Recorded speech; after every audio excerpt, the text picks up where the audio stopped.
देश के प्रधानमंत्री के पास अभी भी मौका है कि वो बेकार की जिद और कॉरपोरेट के दबाव से बाहर निकलकर अपना इकबाल बचा ले, नहीं तो वो आने वाले कुछ दिनों में अपनी सबसे शर्मनाक हार देखने वाले हैं।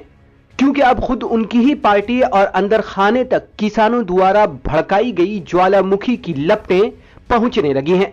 सूट बूट वाले प्रधान सेवक की यह हालत देखकर बड़े बड़े चमकदार संपादक और स्टूडियो की लचकदार पत्रकारों को काट मार गया है कि जिसके झांसे में नौजवान आ गया, बेरोजगार आ गया, सरकारी कर्मचारी और कारोबारी आ गए, उस झांसे में किसान रत्ती भर भी फंसने को तैयार नहीं है। किसान आंदोलन इस वक्त ज्वालामुखी बन पड़ा है, जिसकी चिंगारी न सिर्फ देश बल्कि विदेशों में भी देखी जा रही है। बस संसद में बैठे मुकेश के कुछ डकैत इस चिंगारी की लपटों से बेपरवाह हैं। लेकिन इस ज्वालामुखी की बर्बादी को सत्यपाल मलिक ने भांप लिया और अपने ही शीर्ष नेताओं को नसीहत दे डाली है। यह अलग बात है कि सत्यपाल मलिक इस वक्त मेघालय के राज्यपाल हैं, लेकिन उनका स्रोत तो भाजपा से ही जाकर मिलता है। इसीलिए सत्यपाल मलिक ने केंद्र सरकार को चेतावनी दी है। सत्यपाल मलिक मुकेश के उन डकैतों के मुंह पर कालिक पोत दिया है जो किराए के टट्टुओं के बल पर किसान आंदोलन पर हमला करने का घिनौना खेल खेल रहे थे। सत्यपाल मलिक मुकेश के डकैतों से कह दिया है कि केंद्र सरकार किसानों का मसला हल करे, लेकिन उन्होंने भगवा खेमे में होने वाली तबाही के संकेत जरूर दे डाले हैं। उन्होंने कहा है कि अगर सरकार यह समझती है कि किसान को बल प्रयोग द्वारा दिल्ली के बॉर्डर से हटा दिया जाएगा तो ऐसा होने वाला नहीं है, क्योंकि मैं भी एक किसान हूं और किसान आंदोलन से ही एक नेता के तौर पर मेरा जन्म हुआ है। देश के प्रधान सेवक और मुकेश के सारे डकैतों की होशियारी को सत्यपाल मलिक ने धराशाही कर दिया है। यहां आपको बता दें कि ये वही सत्यपाल मलिक हैं जिनके राज्यपाल के कार्यकाल में जम्मू और कश्मीर से आर्टिकल 370 हटाया गया था, जिस वक्त पूरे राज्य को एक जेलखाना बनाकर वहां मानवाधिकार का उल्लंघन किया गया था। उस वक्त सत्यपाल मलिक ही वहां के राज्यपाल थे।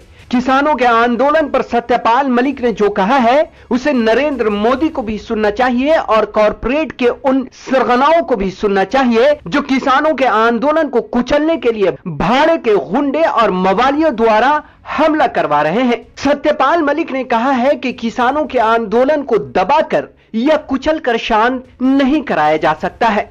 सत्यपाल मलिक ने बिल्कुल ठीक कहा है, क्योंकि यह आंदोलन नहीं बल्कि ज्वालामुखी है, जिसकी आग में केंद्र और मोदी जी समेत शाह और मुकेश सब के सब खाक हो जाएंगे।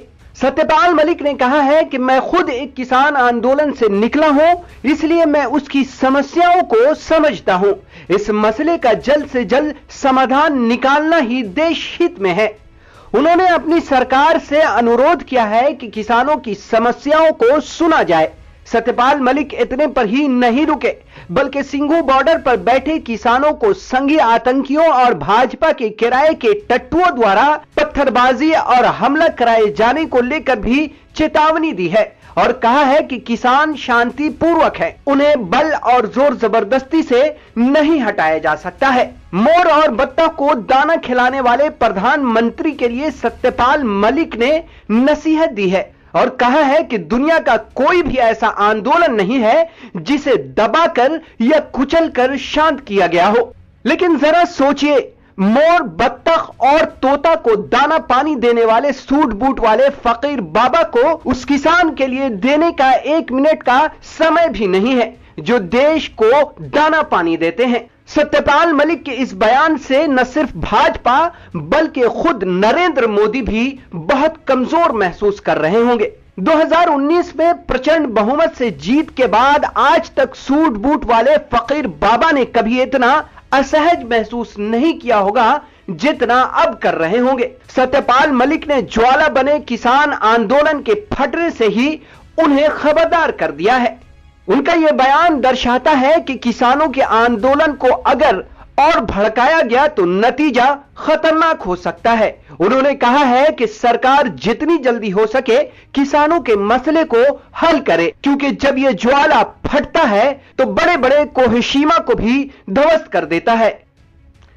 अभी के लिए इतना ही। अगर आपने अब तक द वीपीएन टीवी को सब्सक्राइब नहीं किया है तो अभी करें, इसे लाइक और शेयर जरूर करें। तब तक के लिए दीजिए इजाजत। नमस्कार।